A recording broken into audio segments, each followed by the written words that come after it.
Hello student, welcome back to my YouTube channel. जैसा कि आप सब जानते हैं कि यूजीसी नेट हिंदी का एग्ज़ाम ख़त्म हो चुका है और नया बैच स्टार्ट हो रहा है। तो इस बैच में आपको UGC net Hindi previous years के क्वेश्चन पेपर को सॉल्व कराया जाएगा।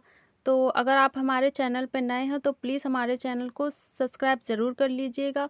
और अगर आप पीजीटी और टीजीटी हिंदी की क्लास लेना चाहते हैं तो आप हमारे नेक्स्ट जो चैनल है हिंदी का ज्ञान, आप उस पे जाकर हमारे टीजीटी और पीजीटी के सेकेंड ईयर और लास्ट ईयर क्वेश्चन आप देख सकते हैं। तो अगर आपको उस वीडियो पे जाना है तो मैं उसका लिंक आपको डिस्क्रिप्शन बॉक्स में दे दूँगी।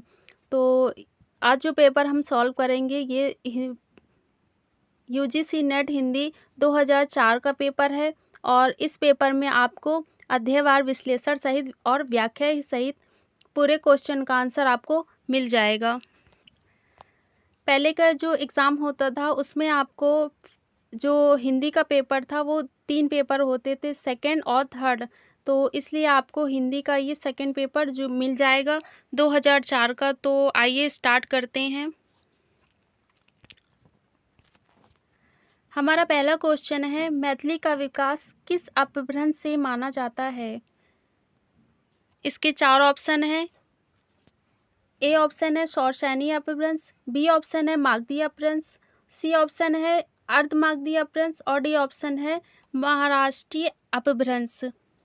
तो मैथिली का विकास किस अपभ्रंश से माना जाता है?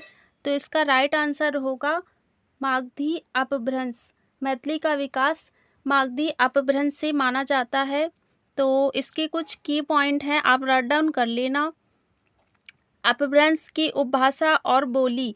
तो अपभ्रंश में इसके 6 प्रकार थे, जो शौरसेनी, अर्धमागधी, मागधी, पैशाची, प्राचल और महाराष्ट्री। इसमें आपके भाग किए गए हैं और उनके अंदर आपको बोलियां मिल जाएंगी। हमारा सेकंड क्वेश्चन है, कीर्तिलता किस भाषा की रचना है? ए ऑप्शन है अवहट, बी ऑप्शन है अपभ्रंश, सी ऑप्शन है मैथिली और डी ऑप्शन है ब्रज। तो कीर्तिलता किस भाषा की रचना है? तो कीर्तिलता की भाषा है अपभ्रंश। इसको अवहट्ट भाषा भी बोला जाता है। और कीर्तिलता की रचना की थी विद्यापति ने। और इसमें जो मैथिली है उसमें पदावली का प्रयोग किया गया है। तो याद रखिएगा कि अपभ्रंश को अवहट्ट भाषा भी कहा जाता है। हमारा तीसरा क्वेश्चन है, संविधान के किस अनुच्छेद में देवनागरी लिपि में हिंदी को संघ की राजभाषा घोषित किया गया है? संविधान के किस अनुच्छेद में देवनागरी लिपि में लिखित हिंदी को संघ की किस राजभाषा में घोषित किया गया है? यह आपका मोस्ट इम्पॉर्टेंट क्वेश्चन है और 2004 से लेकर 2022 तक अभी तक जितने भी एग्ज़ाम हुए हैं उसमें हर बार ये क्वेश्चन रिपीट होता है। तो इसके 4 ऑप्शन दिए हैं, अनुच्छेद 347, अनुच्छेद 348, अनुच्छेद 343 और डी ऑप्शन है अनुच्छेद 345। तो संविधान के किस अनुच्छेद में देवनागरी लिपि में लिखित हिंदी को संघ की राजभाषा घोषित किया गया? तो आपका राइट आंसर हो जाएगा ऑप्शन सी, अनुच्छेद 343। 14 सितंबर 1949 को भारत के संविधान में हिंदी को राजभाषा की मान्यता प्रदान की गई। भारतीय संविधान के भाग 17 में अनुच्छेद 343 से 351 तक राजभाषा हिंदी का प्रावधान किया गया है। अनुच्छेद 343 में हिंदी को संघ की राजभाषा घोषित किया गया है। भारतीय संविधान की 8वीं अनुसूची में 22 भाषाओं को राजभाषा की मान्यता प्रदान की गई है। इसमें निम्न है, जो आप चाहे तो लिख लीजिएगा क्योंकि ये बहुत पूछी जाती हैं। तो 22 भाषाओं के नाम हैं असमिया, बांग्ला, बोडो, डोंगरी, गुजराती, हिंदी, कन्नड़, कश्मीरी, कोंकणी, मैथिली, मलयालम, मणिपुरी, मराठी, नेपाली, उड़िया, पंजाबी, संस्कृत, संथाली, सिंधी, तमिल, तेलुगु और उर्दू। ये आपकी 22 भाषाएं हैं जो संविधान के अनुच्छेद में आपकी 22 भाषाएं ली गई हैं 8वीं अनुसूची के तहत। हमारा 4 नंबर का क्वेश्चन है, आदिकाल में किस कवि ने अवहट्ट भाषा में रचना की है? आदिकाल में किस कवि ने अवहट्ट भाषा में रचना की है? ए ऑप्शन है अमीर खुसरो, बी ऑप्शन है अब्दुल रहमान, सी ऑप्शन है कुतुबन और डी ऑप्शन है मंझन। आदिकाल में किस कवि ने अवहट्ट भाषा में रचना की है? तो इसका राइट आंसर हो जाएगा ऑप्शन बी अब्दुल रहमान। अब्दुल रहमान का जो संदेश राशक पहला धर्मेतर राज ग्रंथ है जो अवहट्ट भाषा में लिखा गया है। देसी भाषा में किसी भी मुसलमान द्वारा लिखित प्रथम काव्य ग्रंथ संदेश राशक है और संदेश राशक एक खंड काव्य है जिसमें विक्रमपुर की एक वियोगिनी के विरह की कथा वर्णित है।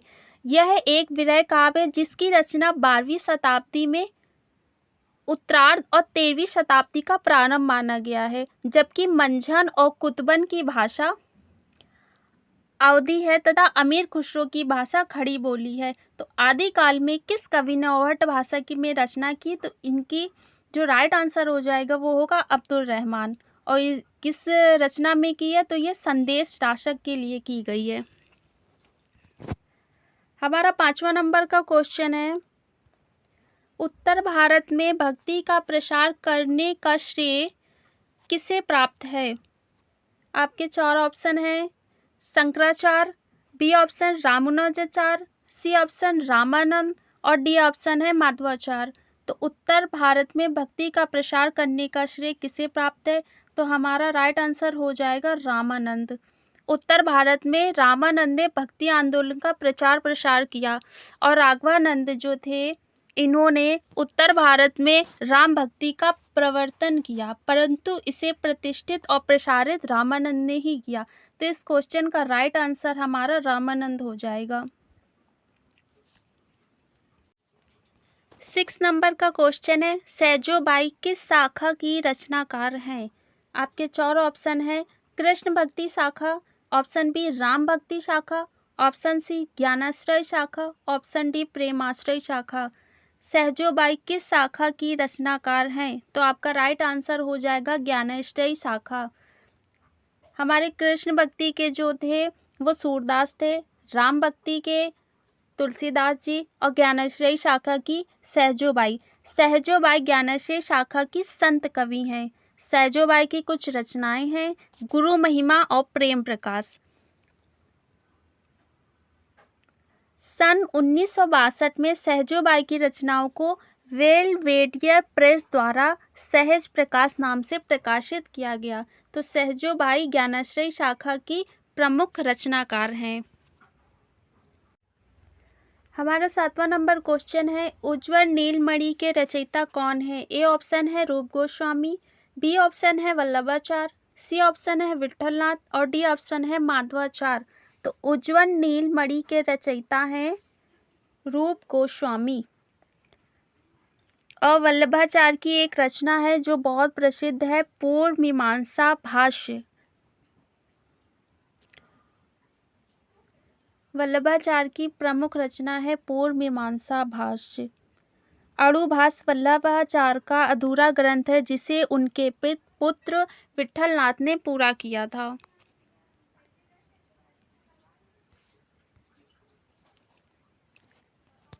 आठवां नंबर का क्वेश्चन है, चंदायन किस कवि की रचना है?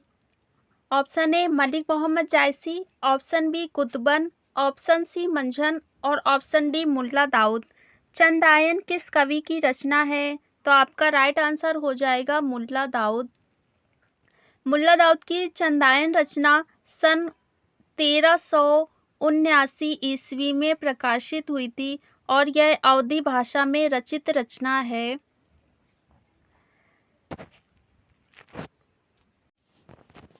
नवा नंबर का क्वेश्चन है, दक्षिण भारत हिंदी प्रचार सभा मद्रास की स्थापना किसने की? ए ऑप्शन है सी राजगोपालाचारी, बी ऑप्शन है महात्मा गांधी, सी ऑप्शन है मोटेरी सत्यनारायण और डी ऑप्शन है विनोबा भावे। तो दक्षिण भारत हिंदी प्रचार सभा मद्रास की स्थापना किसने की? तो राइट आंसर हो जाएगा महात्मा गांधी ने। महात्मा गांधी ने इसकी स्थापना 1927 ईस्वी में की थी मद्रास में। 10वां नंबर का क्वेश्चन है, ए है छायावाद राष्ट्रीय सांस्कृतिक जागरण की काव्यात्मक अभिव्यक्ति है। बी है छायावाद का सीधा संबंध स्वाधीनता आंदोलन से है। यह क्वेश्चन आपका तत्वविदा से है, जिसमें या तो ए सही होगा या बी, या तो दोनों सही होंगे या ए बी अंशतः सही होगा। तो आपके 4 ऑप्शन दिए हैं, तो इसका राइट आंसर हो जाएगा ऑप्शन डी, ए और बी दोनों अंशतः सही हैं। मतलब छायावाद राष्ट्रीय सांस्कृतिक जागरण की काव्यात्मक अभिव्यक्ति है और बी है छायावाद का सीधा संबंध स्वाधीनता आंदोलन से है।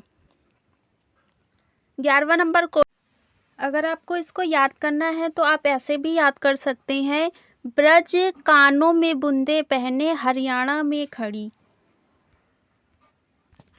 12वां नंबर का क्वेश्चन है, हिंदी भाषा के मानकीकरण का सचेत प्रयास किस पत्रिका में किया गया है। ऑप्शन ए है सरस्वती, ऑप्शन बी है आनंद कादम्बिनी, ऑप्शन सी है सुदर्शन और ऑप्शन डी है हिंदी प्रदीप। हिंदी भाषा के मानकीकरण का सचेत प्रयास किस पत्रिका में किया गया, तो आपका राइट आंसर हो जाएगा ऑप्शन ए सरस्वती। आनंद कादम्बिनी का प्रकाशन 1881 में हुआ था। सुदर्शन का प्रकाशन 1900 में ईस्वी में हुआ। हिंदी प्रदीप का प्रकाशन 1877 में हुआ। और आनंद कादम्बरी के जो संपादक थे बद्री चौधरी प्रेमघन, सुदर्शन के संपादक थे देवकी नंदन एवं माधव। हिंदी प्रदीप के संपादक बालकृष्ण भट्ट थे। 13 नंबर का क्वेश्चन है, ए ऑप्शन है अनुभूति की प्रामाणिकता नई कहानी आंदोलन का प्रमुख आग्रह था। बी है इस आंदोलन का प्रारंभ व्यक्ति केंद्रित कहानी के विरोध में हुआ। हमारे 4 ऑप्शन है, ए और बी दोनों सही है, बी ए अंशतः और बी पूर्णतः सही है, सी है ए सही और बी अंशतः सही है, डी है ए और बी दोनों अंशतः सही है। तो हमारा राइट आंसर ए हो जाएगा, ए और बी दोनों सही है। अनुभूति की प्रामाणिकता नई कहानी आंदोलन का प्रमुख आग्रह था। इस आंदोलन का आरंभ व्यक्ति केंद्रित कहानी के विरोध में हुआ। तो हमारा ये दोनों राइट आंसर हो जाएगा। 14 नंबर का क्वेश्चन, निम्नलिखित में से कौन सी बोली पूर्वी हिंदी की नहीं है। A option Awadhi, B option Bagheli, C option Chhattisgarhi और डी ऑप्शन है मालवी। निम्नलिखित में से कौन सी बोली पूर्वी हिंदी की नहीं है, तो इसका राइट आंसर हो जाएगा मालवी। इसमें 3 है, अवधी बघेली छत्तीसगढ़ी, इसमें मालवी नहीं आता। तो बघेली बोली पूर्वी हिंदी की है, अवधी पूर्वी हिंदी की है, छत्तीसगढ़ी पूर्वी हिंदी की, लेकिन मालवी हमारा राइट आंसर हो जाएगा। 15 नंबर का क्वेश्चन है, कल्पना पत्रिका का प्रकाशन किस नगर से होता था। ए ऑप्शन है कलकत्ता, बी ऑप्शन है हैदराबाद, सी ऑप्शन है अहमदाबाद और डी ऑप्शन है इलाहाबाद। तो इसका राइट आंसर हो जाएगा हैदराबाद। कल्पना पत्रिका का प्रकाशन हैदराबाद से होता था और इसका जो प्रकाशन वर्ग है वो 1949 ईस्वी में है और यह हैदराबाद के तेलंगाना में होता था। इस कल्पना का पत्रिका का जो प्रारंभ है आरेंद्र शर्मा के संपादक में हुआ। यह एक द्विमासिक पत्रिका है। इसके संस्थापक बद्री प्रसाद विशाल थे।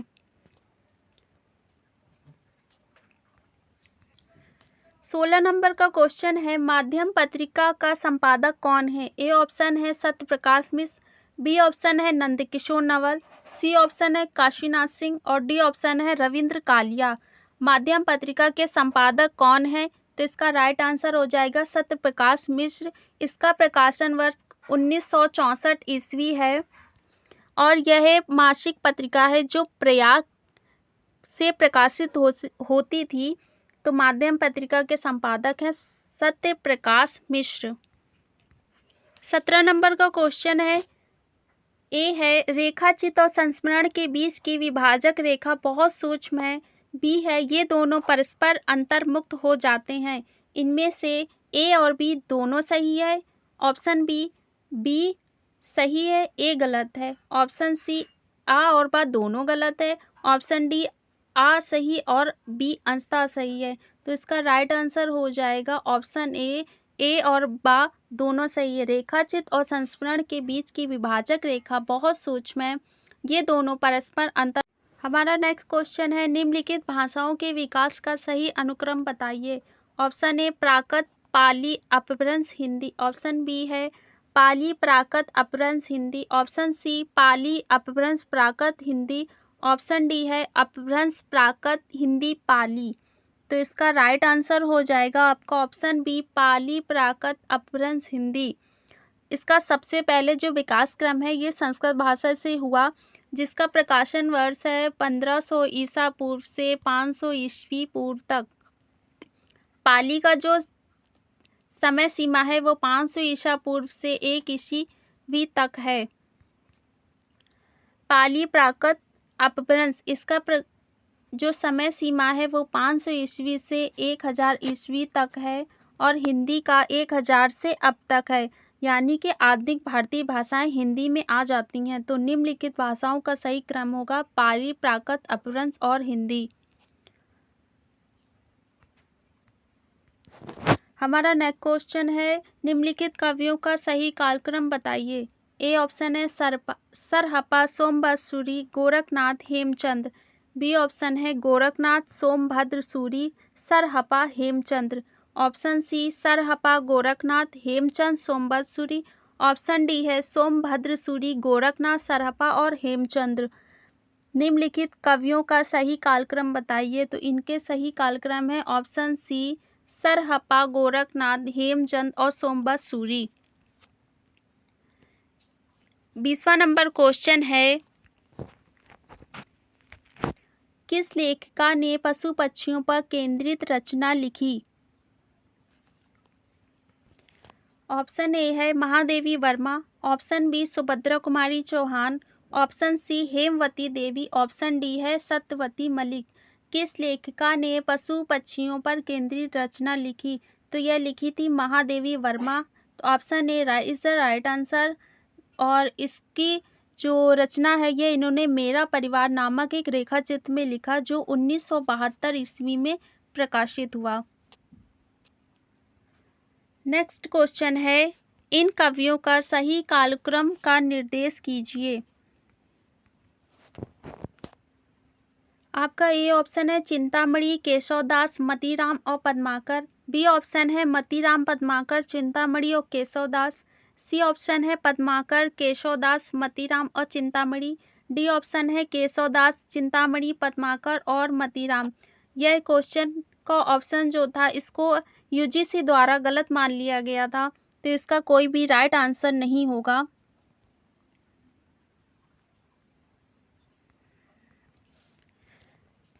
बाईसवां नंबर क्वेश्चन है, सही कृति क्रम को पहचानिए। ए ऑप्शन है पल्लव, गुंजन, युगांत, युगवाड़ी। बी ऑप्शन है पल्लव, युगांत, गुंजन, युगवाड़ी। सी ऑप्शन है गुंजन, पल्लव, युगांत, युगवाड़ी। डी ऑप्शन है पल्लव, गुंजन, युगवाड़ी और युगांत। तो हमारा राइट आंसर हो जाएगा ऑप्शन ए पल्लव, गुंजन, युगांत और युगवाड़ी। अगला क्वेश्चन है, सेठ बाकेमल किसकी रचना है। ए ऑप्शन है पांडे, बेचन शर्मा, उग्र। बी ऑप्शन है यशपाल। सी ऑप्शन है अमृतलाल नागर और डी ऑप्शन है भागवती वर्मा। सेठ बाकेमल किसकी रचना है, तो इसका सी ऑप्शन राइट आंसर हो जाएगा अमृतलाल नागर। यह 1955 ईस्वी में प्रकाशित हुई थी। 24 नंबर क्वेश्चन है, वारेन हेस्टिंग का साण कहानी की रचना किसकी है। ए ऑप्शन है शिवमूर्ति। बी ऑप्शन है संजीव। सी ऑप्शन है उदय प्रकाश और डी ऑप्शन है सृजय। तो इसका राइट आंसर हो जाएगा option C Uday Prakash.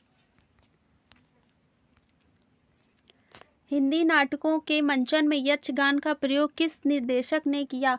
Option A Girish Karnad. Option B Ibrahim Alkazi. Option C है सत्यदेव दुबे। ऑप्शन डी है कारंत। हिंदी नाटकों के मंचन में यक्षगान का प्रयोग किस निर्देशक ने किया, तो इसका राइट आंसर हो जाएगा option A Girish Karnad. 26 number का क्वेश्चन है, नील परिधान बी सुकुमार, खिला मृदुल अधखुला अंग, खिला हो जो बिजली का फूल, मेघ बन बीच गुलाबी रंग। इन पंक्तियों में कौन सा अलंकार है? 4 ऑप्शन है। ऑप्शन ए है उपमा, ऑप्शन बी है उत्प्रेक्षा, ऑप्शन सी रूपक, ऑप्शन डी है दृष्टांत। तो नील प्रधान बी सुकुमार, खिला मृदुल अधखुला अंग, खिला हो जो बिजली का फूल, मेघ वन बीच गुलाबी रंग। तो इस पंक्ति में उत्प्रेक्षा अलंकार है। 27 नंबर का क्वेश्चन है, निम्नलिखित आचार्यों के बीच सही कालक्रम का निर्देश कीजिए। ऑप्शन ए है भामा, दंडी, आनंदवर्धन और क्षेमेंद्र। ऑप्शन बी है आनंदवर्धन, अभिनवगुप्त, विश्वनाथ, जगन्नाथ। ऑप्शन सी भट्टनायक, विश्वनाथ, कुंतक और जगन्नाथ। ऑप्शन डी है भरत, भामा, कुंतक और जगन्नाथ। तो निम्नलिखित आचार्यों के बीच सही कालक्रम का निर्देश कीजिए। तो इसका राइट आंसर हो जाएगा ऑप्शन डी, भरत, भामा, कुंतक और जगन्नाथ। हमारा अगला क्वेश्चन है, कृति कालक्रम की दृष्टि से कौन सा सही है? ऑप्शन ए है रामचंद्रिका, ललित ललाम, जगत विनोद, बिहारी सतसई। ऑप्शन बी पल्लव परिमल, लहर नीरजा। ऑप्शन सी वरदान गबन, कंकाल चित्रलेखा। ऑप्शन डी कुल्ली भाट, अतीत के चलचित्र, माटी की मूरत, पथ के साथी। तो कृति कालक्रम की दृष्टि से सही ऑप्शन होगा ऑप्शन बी पल्लव परिमल, लहर और नीरजा।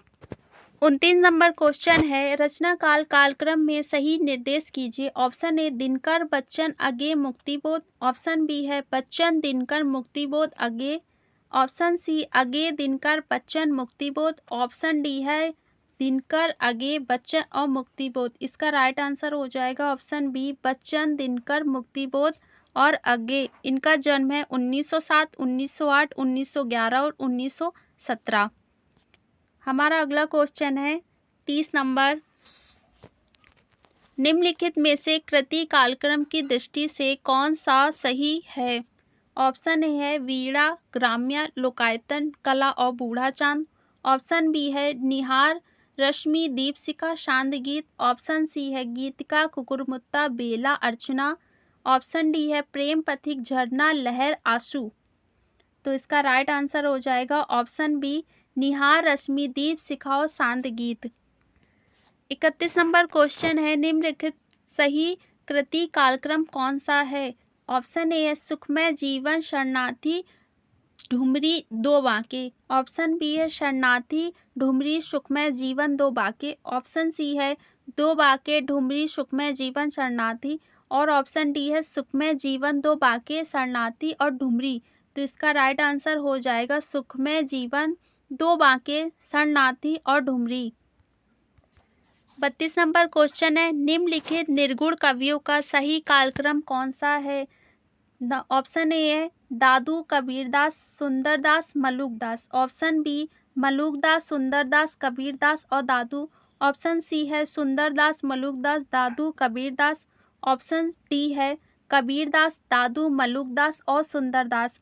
तो निम्नलिखित निर्गुण कवियों का सही कालक्रम कौन सा है? तो इसका राइट आंसर हो जाएगा ऑप्शन डी कबीरदास, दादू, मलुकदास और सुंदर। अगला क्वेश्चन है, निम्नलिखित काम पंक्तियों और कवियों को सुमेलित कीजिए।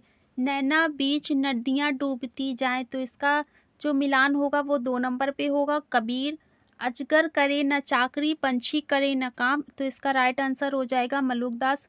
गुरु शुआ जय पंथ दिखावा। तो इसका राइट आंसर हो जाएगा जायसी। तलबग ही जीवो भलो दैबो होय न धीम। तो इसका राइट आंसर हो जाएगा रहीम। तो आपका इसका राइट ऑप्शन हो जाएगा ऑप्शन बी। ए जाएगा 2, बी जाएगा 5, सी जाएगा 4 में और डी जाएगा 1 में। तो इसका राइट आंसर हो जाएगा ऑप्शन बी। निम्नलिखित रचनाओं को कवियों के साथ सुमेलित कीजिए। मृगावती, कुतुबन, मधुमालती, मंझन, चंदायन, मुल्ला दाऊद, अखरावट, मलिक मोहम्मद, जायसी। इसका राइट आंसर हो जाएगा ऑप्शन 35 नंबर का क्वेश्चन है, निम्नलिखित अध्यायों के नाम और उनकी रचनाओं को सुमेलित कीजिए। तो हमारा जो समय है वो जाएगा पृथ्वीराज रासो। हमारा जो कांड है वो जाएगा रामचरितमानस। और जो सी नंबर है खंड खंड हमारा जाएगा पद्मावत और जो सर्ग है वो जाएगा साकेत। तो इसका जो राइट आंसर है वो आपका ऑप्शन ए हो जाएगा।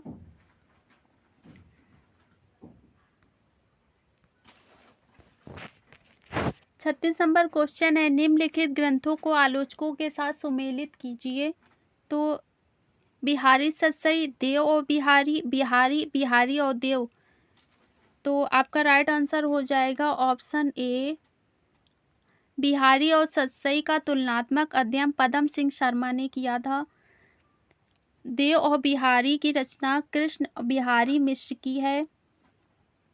बिहारी के आलोचक हैं विश्वनाथ प्रसाद मिश्र और बिहारी और देव के रचनाकार हैं लाला भगवान दीन। हमारा 37 नंबर का क्वेश्चन है, निम्नलिखित नाटककारों को नाटकों के साथ सुमेलित कीजिए। तो ए नंबर है लक्ष्मी नारायण लाल, तो इनका जो नाटक है वह है राक्षस का मंदिर। बी नंबर है पंडित उदय शंकर भट्ट, तो इनकी जो रचना है यह है विक्रमादित्य। सी ऑप्शन है श्री चतुर सेन शास्त्री, तो इनकी रचना है अमर राठौर। और डी है सेठ गोविंद दास, तो इनकी रचना है कर्तव्य। तो हमारा जो राइट आंसर वो आंसर हो जाएगा C. C is a right answer. Question number 38 है, विखंडन की अवधारणा का संबंध किस बात से है। ऑप्शन ए आधुनिकतावाद, ऑप्शन बी है संरचनावाद, ऑप्शन सी है नई समीक्षा, ऑप्शन डी है उत्तर आधुनिकतावाद। विखंडनवाद की अवधारणा का संबंध किस बात से है। तो इसका राइट आंसर हो जाएगा उत्तर आधुनिकतावाद और इसके जो प्रवर्तक थे वह थे वीको।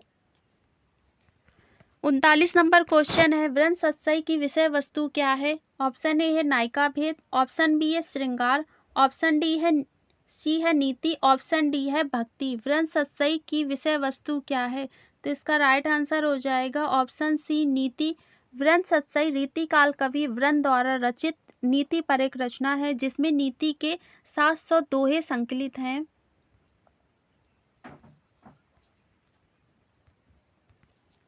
हमारा अगला क्वेश्चन है, चित्राधार किसकी रचना है। Option A Jaishankar Prasad, option B Ram Naresh Tripathi, option C Mukutdhar Pandey, option D है रामेश्वर शुक्ल अंचल।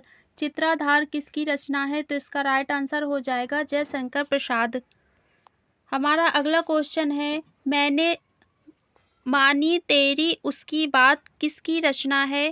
ऑप्शन ए है भगवती चरण वर्मा, ऑप्शन बी है यशपाल, ऑप्शन सी है उदय शंकर भट्ट और ऑप्शन डी है अमृतलाल नागर। मेरी तेरी उसकी बात किसकी रचना है। तो इसका राइट आंसर हो जाएगा ऑप्शन बी यशपाल। 42 नंबर का क्वेश्चन है, ब्रजबुली का प्रयोग कहाँ होता है। ऑप्शन ए है बिहार, ऑप्शन बी है ब्रज क्षेत्र, ऑप्शन सी है उड़ीसा, ऑप्शन डी है बंगाल। ब्रजबुली का प्रयोग कहाँ होता है। तो इसका राइट आंसर हो जाएगा ऑप्शन डी बंगाल। ब्रजबुली बंगाल की एक उपबोली है। बिहार की उपभाषा बिहारी हिंदी है जिसके अंतर्गत उपबोली भोजपुरी, मगही और मैथिली आती हैं। हमारा अगला क्वेश्चन है, भारतेंदु के अनुसार हिंदी नई चाल में कब ढली। Option A 1880, option B 1857, option C 1873, option D है 1860। भारतेंदु के अनुसार हिंदी नई चाल में कब ढली। तो इसका राइट आंसर हो जाएगा ऑप्शन सी 1873। भारतेंदु जी ने कालचक्र नाम की अपनी पुस्तक में यह नोट दिया है कि हिंदी नई चाल में ढली 1873 में, और इसका जो स्रोत है वह हिंदी साहित्य का इतिहास आचार्य रामचंद्र शुक्ल द्वारा लिया गया है। हमारा अगला क्वेश्चन है, निम्नलिखित में से कौन सा अर्थालंकार है। ऑप्शन ए है प्रति वस्तु उपमा, ऑप्शन बी अनुप्रास, ऑप्शन सी यमक, ऑप्शन डी है वक्रोक्ति। निम्नलिखित अर्थालंकार कौन सा है। तो ऑप्शन ए हो जाएगा प्रति वस्तु उपमा। हमारा अगला क्वेश्चन है, राम कथा पर आधारित काव्य कौन सा है। ऑप्शन ए आत्मजी, ऑप्शन बी है अग्निलीक, ऑप्शन सी है भूमिजा, ऑप्शन डी है रश्मि रथी। राम कथा पर आधारित महाकाव्य कौन सा है। तो इसका राइट आंसर हो जाएगा ऑप्शन बी अग्निलीक। और इसकी रचना की जो विषय वस्तु है वह राम काव्य पर आधारित। हमारा अगला क्वेश्चन है, छायावाद का पतन किस लेखक की कृति है? Option A Shanti Priya Dwivedi, option B Ramvilas Sharma, option C Vijay Dev Narayan Shahi, option D है देवराज। छायावाद का पतन किस लेखक की कृति है? तो इसका राइट आंसर हो जाएगा ऑप्शन डी देवराज। 47 नंबर का क्वेश्चन है, इनमें से कौन तार सप्तक का कवि नहीं है? Option A Ramvilas Sharma, option B है गजानन माधव मुक्तिबोध, ऑप्शन सी है शमशेर बहादुर सिंह और ऑप्शन डी है भारत भूषण अग्रवाल। निम्नलिखित में से कौन तार सप्तक का कवि नहीं है? तो इसका राइट आंसर हो जाएगा ऑप्शन सी शमशेर बहादुर सिंह। अगर आपको तार सप्तक याद करने के लिए ट्रिक चाहिए तो मैं अगले वीडियो में इसका ट्रिक बता दूंगी, जिससे आपको एज इट इज़ जितने सातों कवि हैं चारों तार सप्तक में वो आपको याद हो जाएंगे। तो मैं इसका वीडियो बहुत जल्दी बना के अपलोड कर दूंगी। हमारा अगला क्वेश्चन है जिसमें आपके 3 क्वेश्चन ऐड हैं, तो इस अनुच्छेद को पढ़कर प्रश्नों के उत्तर देने हैं। तो प्रसाद जी अपने युग की राष्ट्रीय भावनाओं को प्रतिबिंबित करते थे, पर उनका इतिहास बोध सिर्फ भावनात्मक नहीं था। भारतीय इतिहास का उनका ज्ञान बहुत गहरा था। उसके बारे में अपनी निर्मोह सत्यशोधक दृष्टि से चलते उनकी विचारणा बहुत मौलिक और स्वतंत्र थी। इस मामले में वो प्रिय ब्रयात के कतई कायल नहीं थे। वास्तविकता यह है कि लोकप्रिय भावनाओं का इस्तेमाल उन्होंने अपनी बेहद आलोचनात्मक पूर्ण दृष्टि से को प्रस्तुत करने के लिए ही किया। वे भारतीय जीवन ही नहीं, भारतीय आचरण के भी प्रखर दृष्टा आलोचक थे। उनके नाटकों में हमें इतिहास का गौरव ही नहीं, उनकी कुंठात रास और ऊब का भी उतना ही हिलाने वाला साक्षात्कार मिलता है। उनके नाटकों के दुनिया में जो उथल पुथल और हाहाकार है, वह सिर्फ घटना चक्र में ही नहीं, उनके पात्रों के अंतर जीवन में भी है। उनके नाटकों में चरित्र अवसर चरित्र से ज़्यादा मनोवैज्ञानिक वृत्तियों और शक्तियों का प्रतिनिधित्व करने लगते हैं। यही वह सदाबहार सदा प्रासंगिक जीवन है जो उनके नाट्य लेखन की असली प्रेरणा है, ना कि तथाकथित अतीत के तथाकथित प्रसिद्ध नायक नायिकाएं। तो इस अनुच्छेद को पढ़कर प्रश्नों के उत्तर दीजिए। तो निम्नलिखित में से कौन सा सत्य है? तो इसके 4 ऑप्शन दिए हैं। ऑप्शन ए है प्रसाद जी की रचनाओं में उनकी भावनाएं व्यक्त हुई हैं, ऑप्शन बी है उनका लेखन ऐतिहासिक भावभूमि पर आधारित नहीं है, ऑप्शन सी है उनके इतिहास बोध में वैचारिकता का समावेश है, ऑप्शन डी है उनका इतिहास बोध उनकी युगीन दृष्टि का पोषक नहीं है। तो इसका राइट आंसर हो जाएगा ऑप्शन सी, उनके इतिहास बोध में वैचारिकता का समावेश नहीं है। जयशंकर प्रसाद जी ने अपने युग की राष्ट्रीय भावनाओं को प्रतिबिंबित करते थे तथा उनके इतिहास बोध में वैचारिकता का समावेश था। अगला क्वेश्चन है, अनुच्छेद की शैली में है। ऑप्शन ए है प्रभावव्यंजकता, ऑप्शन बी है विवेचन विश्लेषण प्रमुख है, ऑप्शन सी है अलंकार की ही प्रधानता है, ऑप्शन डी है वर्णनात्मकता है। तो इसका राइट आंसर हो जाएगा ऑप्शन ए प्रभावव्यंजकता है अनुच्छेद की शैली। हमारा लास्ट और अंतिम क्वेश्चन है, अनुच्छेद का लक्ष्य है। ऑप्शन ए प्रसाद के साहित्यिक अवदान से परिचित कराना, ऑप्शन बी प्रसाद की राष्ट्रीय सांस्कृतिक चेतना से परिचित कराना, ऑप्शन सी प्रसाद साहित्य के छायावाद की विशेषताओं का निरूपण करना, ऑप्शन डी है प्रसाद के साहित्य की कलागत विशेषताओं का परिचय देना। तो इसका जो राइट आंसर हो जाएगा ऑप्शन बी है प्रसाद की राष्ट्रीय सांस्कृतिक चेतना से परिचित कराना। तो ये हमारा आखिरी क्वेश्चन था। और आपको वीडियो कैसा लगा कमेंट में ज़रूर बताइएगा, और अगर हम हमारे चैनल पे नए हो तो प्लीज़ चैनल को लाइक शेयर एंड सब्सक्राइब जरूर करिएगा। धन्यवाद।